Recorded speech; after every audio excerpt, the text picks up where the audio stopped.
Earth-Keeper are very pleased to present acclaimed author, award-winning healer, teacher and Channel Arielle Faith Michael. Arielle Faith Michael is the celebrated author of the beautiful and truly amazing book, Faith of Michael, Make It Count. As an emissary of the Divine Feminine and prolific Master Channel of Archangel Michael, she brings forth prolific and poignant channeled messages. A warm, nurturing person of great wisdom, dignity and integrity, Arielle Faith Michael is a deeply beloved, long-time member of the Earth-Keeper family and part of the event staff. In this wonderful presentation, filmed live before an audience of over 500 attendees, at the Crystal Vortex Earth-Keeper Gathering, in Hot Springs National Park, Arkansas in December of 2015, she speaks on the topic of acceptance. She is a resident of Waimea, Hawaii, where she serves as a highly respected and adored health professional. Arielle is recognized and formally honored in her healing capacity. She was awarded THR Health Professional of the Year in Hawaii. Arielle's brilliantly written, must-read book, Make It Count, is available on her website and on Amazon. Her website is www.thegoldenangel.us. And we are pleased to confirm that Arielle Faith Michael will be also speaking and offering book signings at the upcoming Earth-Keeper 2016 Stargate event in sunny Denver, Colorado, November 18th through 21st, 2016. Enjoy, and Namaste. The next person that I'd like to introduce is just a wonderful soul, a dear, dear sister that we've known for many lifetimes and many years, and she's absolutely a radiant energy and part of the family. A warm welcome for Arielle Faith Michael, please.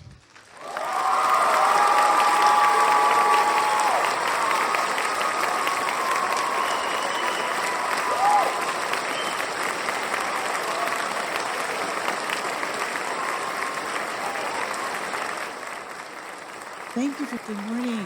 I should actually say it how we say it in Hawaiian. Aloha kakahiaka. So I'm Arielle Faith Michael, and I'm from Waimea, the Big Island of Hawaii. And it's always so great to be together with my Earth-Keeper family. Okay. It's wonderful to be with all of you again, especially in magical Arkansas. It's just amazing.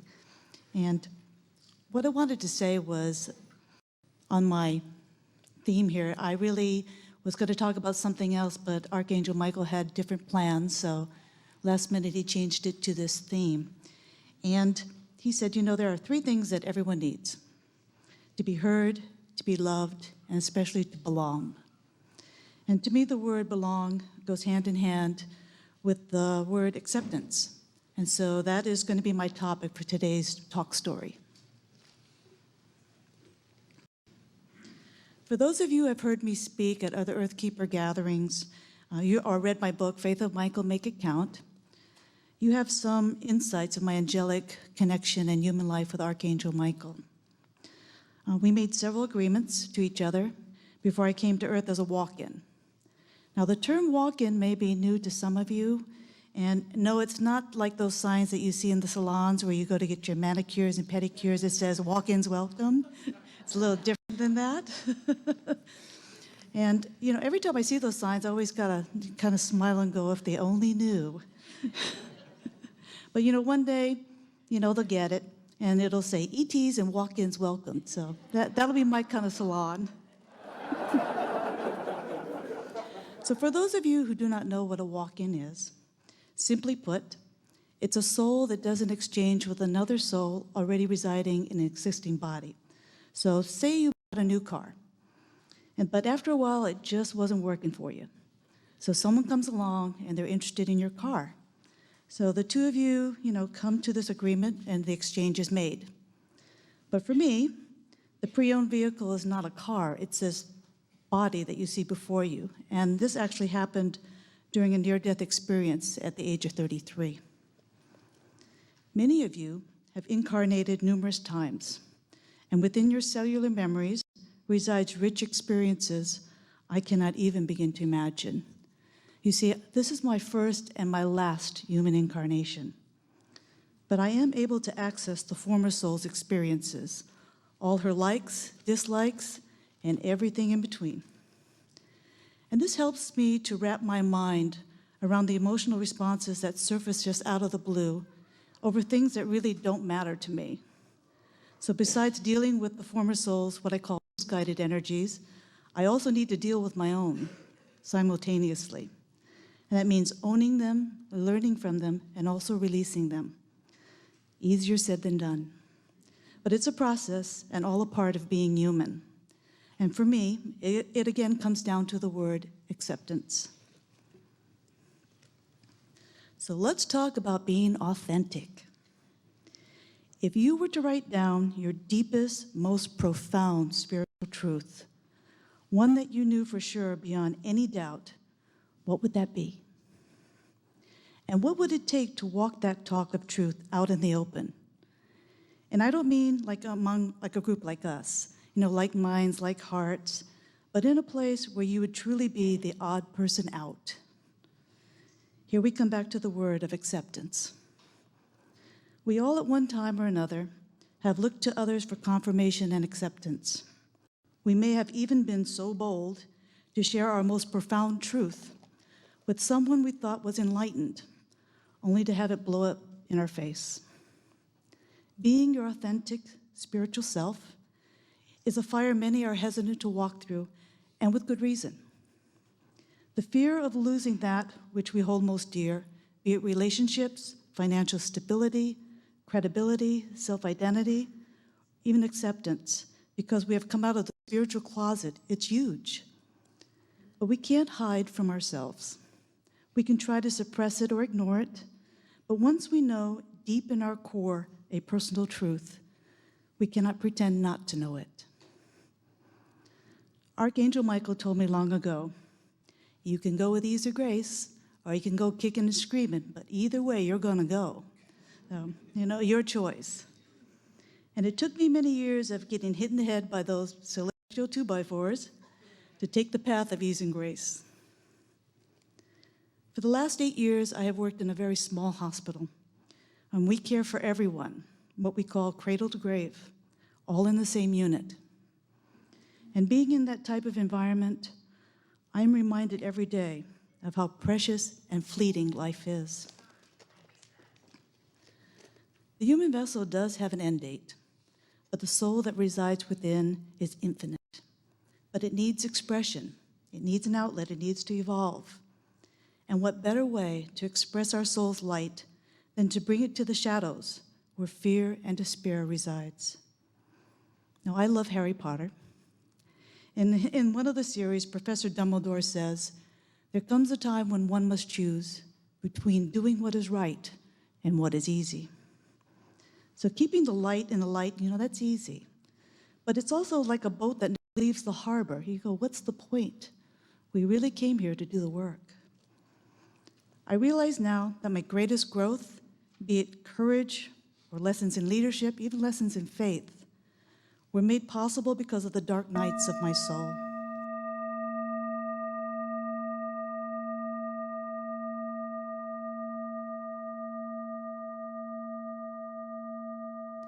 And standing where I am now, I can honestly say I have no regrets, absolutely none. It took me a long time to reach that point because I am finally comfortable in my own skin. So, what is life? Mankind has tried to answer that question since the beginning of time, and my answer is layers of crumpled papers. We come into this life new and untouched, still connected to that ream of paper from which we originated from. And there was no division, but as time went on, we began to morph into this crumpled piece of paper, a separate wad from the ream. And in addition to that, we allowed outside sources to pile their stuff to our wad of paper, whether it be from gossip, from drama, from trauma. The wad just keeps getting bigger. Our true authentic selves are somewhere buried underneath all these layers of stuff. And in this condition, we have become paralyzed, disconnected, and isolated. We have lost our sense of place, who we truly are, and what we came to do in this life. So how do we replenish our spiritual energy? It is through connecting with places and people, like here, where the higher frequencies exist, the sites that are sacred, whatever that may mean to you. There we can begin to peel back the layers of stuff that are not ours to carry until we are left with that which is truly our own. You guys might recognize some of these. There are many ways to connect to what we call the divine.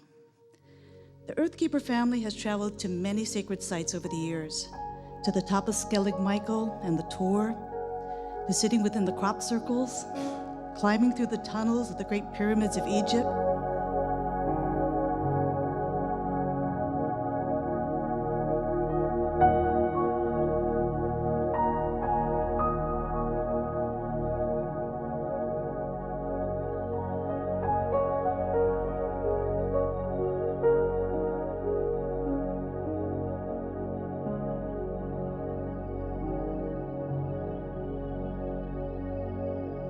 touching the Western Wall, relaxing in the waters of the Dead Sea, and the list goes on and on. Every place holds a unique, powerful, and ancient energy.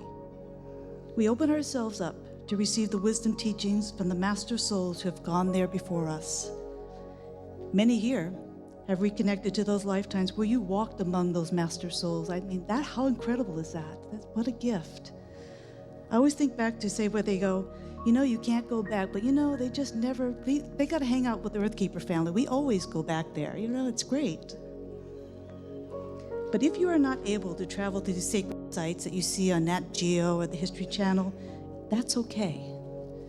Because the divine is all around and within us. It's our birthright.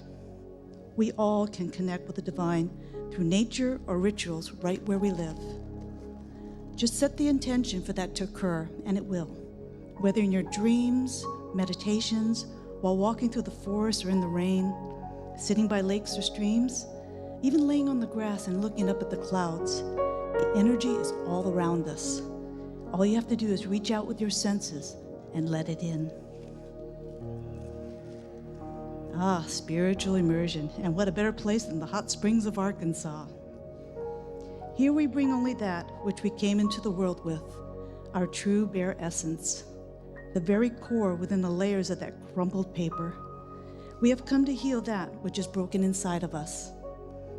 We are the key that opens the doorway. From the moment we choose to step inside, we begin the process of peeling off the dense layers of pain, doubt, betrayal, grief, and even shame that has dimmed our light. We are being nudged out of our comfort zone to go beyond the confines of the box we have placed ourselves in, because we allowed others to define who we are and what we do. Only by taking back our power can we evolve and fully embrace the path that is ours to walk. Like a caterpillar within a chrysalis, the old forms dissolve and dematerialize. When we emerge, something inside of us has changed, and we may not notice it at first, but the others that are around us will, and I call it the butterfly effect. When a butterfly emerges from a chrysalis, its eyes are positioned in a way that it will never see the beauty of its own wings. We must become the mirror that reflects the beauty within those that cannot see it themselves. In this transformation, we are overflowing with energy, more than enough to spare and share. But something even more amazing occurs. We are more readily able to see the similarities we share with others on the planet. We are more alike than we know. Accepting and working through our own vulnerabilities enables us to have compassion and patience with those who have different struggles. From transformation, we gain a broader view of our role in the Creator's master plan. we are able to see how our existence weaves harmoniously and effortlessly with the rest of humanity as well as the universe. It's not so much about being bigger or even greater. It's about having the courage to show up and be your authentic self. We were born good enough. Let's end up being brilliant. No longer stuck in the trenches of trauma, we soar above our situations to gain a different perspective from a higher vantage point. Our eyes on the horizon, we set sail towards our goal once more. The crumpled paper is now smoothed out. Somehow we are lighter and even more vibrant than before. And yes, we do have the creases, but those are just testaments to what we have been through and have overcome. The paper has regained a sense of purpose and is back in commission. So, create that music, write that book, paint that picture, and teach that class. Allow your soul to express itself and share your gifts with the world. I asked Archangel Michael to give a quick closing statement, and I bet you didn't know he's quite the poet among many things. So here is his message, just as I received it. On your spiritual quest, these 4 things I gift to you. Hope to sustain you, no matter the cost. Faith to guide you when all seems lost. Love to heal the hurt within. And the courage to continue to whatever end. From Archangel Michael's heart to yours, may you be blessed. Thank you.